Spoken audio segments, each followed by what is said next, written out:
Media बंधुओं, जब से यूपी में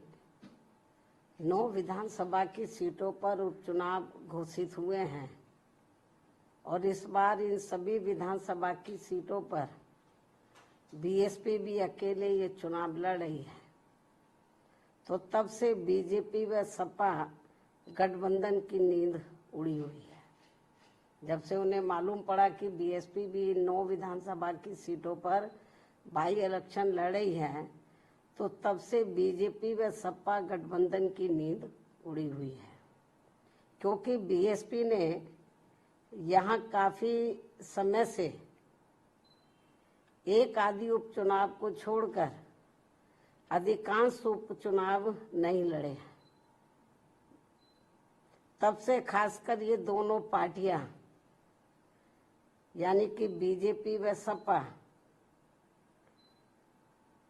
तथा इनका गठबंधन अभी तक इन चुनावों में जो भी बाई इलेक्शन हो रहे थे,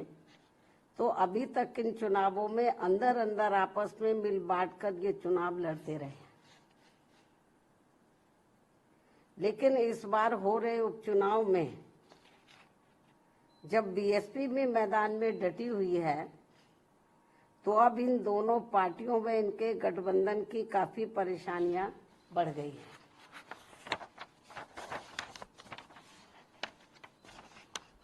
जिससे जनता का ध्यान बांटने के लिए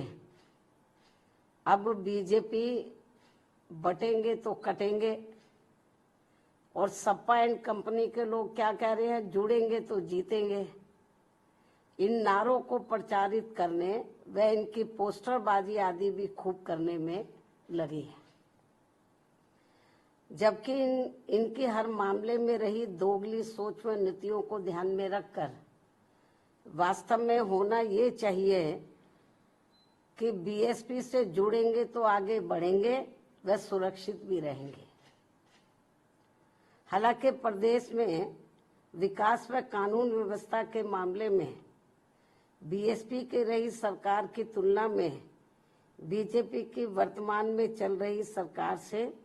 व इसके पूर्व में सपा के रहे शासनकाल से भी जनता को ये जरूर सोचना चाहिए कि इन तीनों में से केवल बीएसपी का ही शासनकाल काफी बेहतरीन रहा है। ऐसे में इनको ये हवाई नारों, ऐसे में इनको प्रदेश की जनता को इनके ये हवाई नारों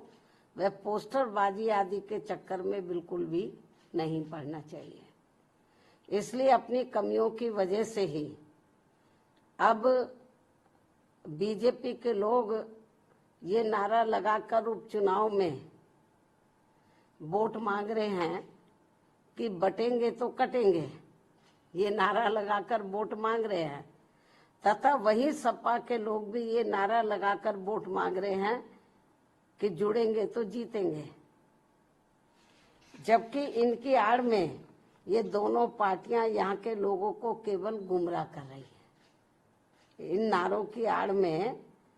तो ये दोनों पार्टियां और इनके गठबंधन यहाँ के लोगों को केवल गुमराह कर रहे हैं, जिनसे इन सीटों के वोटरों को, मतदाताओं को सावधान रहना बहुत जरूरी है।